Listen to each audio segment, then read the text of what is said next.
101 कौरवांच्या जन्माचे रहस्य. गांधारीने 100 मुलांना कसा जन्म दिला? 100 कौरवांच्या जन्माची अद्भुत कहाणी. महाभारताशी संबंधित अशा खूप कथा ऐकायला मिळतात, ज्या आपल्या समजण्या पलीकडे असतात. अशीच एक कथा 100 कौरवांच्या जन्माशी संबंधित आहे. तुम्हाला हे ऐकून आश्चर्य तर वाटत असेल की गांधारीने एकाच वेळी 100 कौरवांना कसा जन्म दिला. या संबंधातील खरी गोष्ट खूप कमी लोकांना माहीत असेल. गांधार राज्याचे राजा सुबल यांची मुलगी होती. काही काळानंतर गांधारीचा विवाह हस्तिनापूरचा राजकुमार धृतराष्ट्राबरोबर झाला.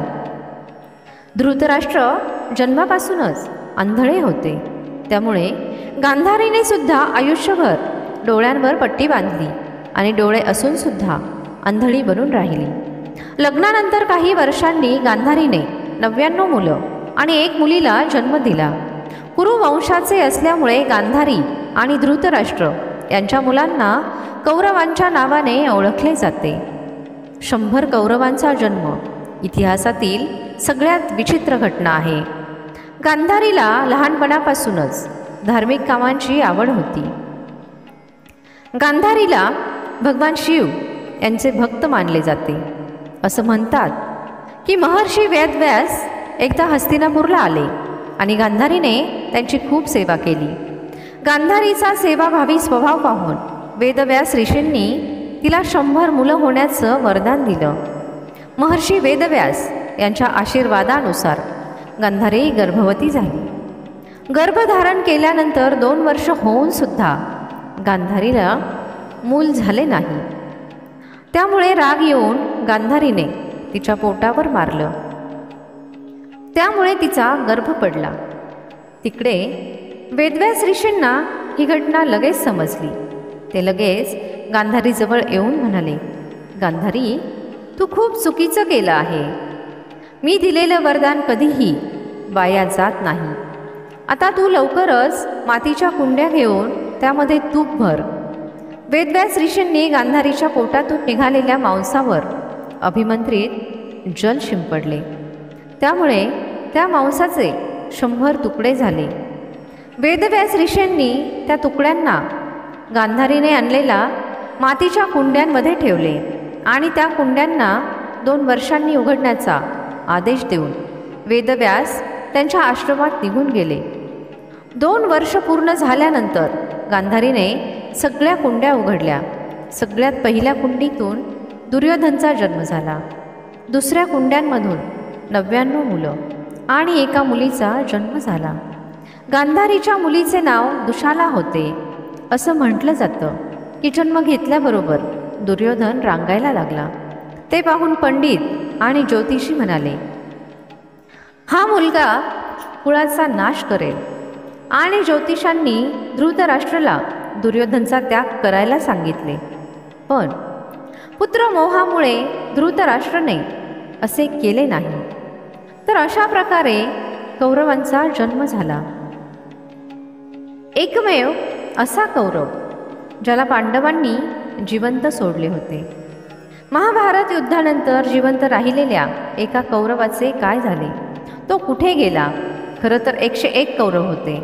सगळे कौरव महाभारत युद्धाच्या वेळी मारले गेले. पण एक असाही कौरव होता ज्याने त्याचा पक्ष बदलला होता. त्याने कौरवांच्या बाजूने नाही तर पांडवांच्या बाजूने युद्ध लढले होते. आपण बोलत आहे धृतराष्ट्र आणि एक दासीपुत्र युयुत्सू विषयी. युयुत्सू महाभारत युद्धाच्या शेवटी वाचलेल्या 18 योद्ध्यांपैकी एक होता. त्याचे वडील धृतराष्ट्र होते, पण माता गांधारी नव्हती, तर एक दासी होती. जेव्हा युयुत्सूचा जन्म झाला तेव्हा तो दिसतानाच बलवान होता. त्यामुळेच त्याचे नाव युयुत्सू म्हणजे योद्धा ठेवले. तो दुर्योधनपेक्षा छोटा आणि दुःशासनपेक्षा मोठा होता. विदुरप्रमाणेच त्याने सुद्धा आयुष्यभर राजपुत्र असून सुद्धा दासीपुत्र असण्याचं दुःख भोगलं. पण कौरवांप्रमाणेच त्याचं सुद्धा महत्त्व हस्तिनापूरमध्ये होतं. बाकीच्या लोकांसाठी सुद्धा तो एक राजपुत्र होता. महाभारत युद्धानंतर तोच असा एकमेव कौरव होता जो जिवंत राहिला होता आणि त्यानेच धृतराष्ट्र गांधारीच्या मृत्यूनंतर त्यांना मुखाग्नी दिला होता। तो कधीही शकुनीच्या प्रभावाखाली राहिला नाही। इतर भावांपेक्षा वेगळा धर्माने वागण्याचा त्याचा स्वभाव होता।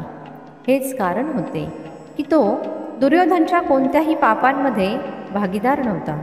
असंही म्हटलं जातं की लहान असताना त्याने युधिष्ठिरला सांगितलं होतं की भीमच्या जेवणामध्ये दुर्योधनने विष टाकले आहे। युधिष्ठिर सगळ्या कौरवांमध्ये युयुत्सूलाच मानत असे आणि तोच त्याचा आवडता होता। असं म्हटलं जातं की तो एक चांगला योद्धा होता। त्याची गणना श्रेष्ठ योद्ध्यांमध्ये केली जात असे।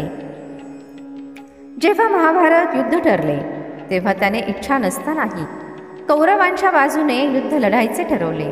पण युद्ध सुरू होण्यापूर्वी युधिष्ठिरच्या सांगण्यावरून त्याने कौरवांचा पक्ष सोडून पांडवांच्या पक्षामध्ये सामील होणे योग्य समजले। युधिष्ठिरला माहीत होते की या युद्धामध्ये धृतराष्ट्राच्या सगळ्या मुलांचा नाश होईल। त्यामुळे युधिष्ठिरने युयुत्सूला सरळपणे युद्धात भाग घेऊ दिला नाही। त्यांनी युयुत्सूला पांडव सेनेचे अस्त्र आणि धनधान्य यांची कठीण जबाबदारी सोपवली। त्याने ती योग्यरित्या निभावली।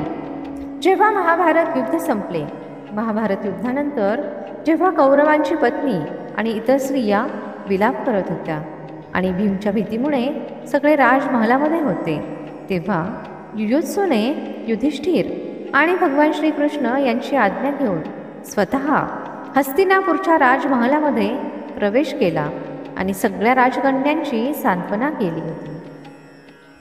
त्यानंतर तो महात्मा विदुर यांना भेटला आणि त्यांच्या आज्ञेने खूप दिवस धृतराष्ट्र आणि गांधारी यांच्याबरोबर राहिला आणि त्यांच्याकडे लक्ष दिले, त्यांची काळजी घेतली।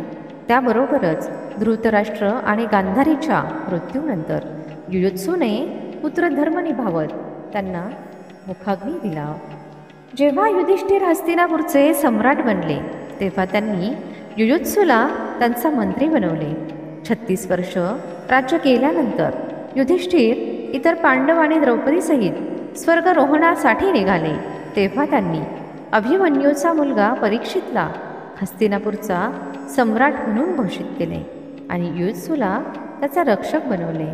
तर युयुत्सूच होता असा एकमेव कौरव जो महाभारत युद्धानंतर जिवंत राहिला आणि त्याने पांडवांची साथ नेहमी निभावली।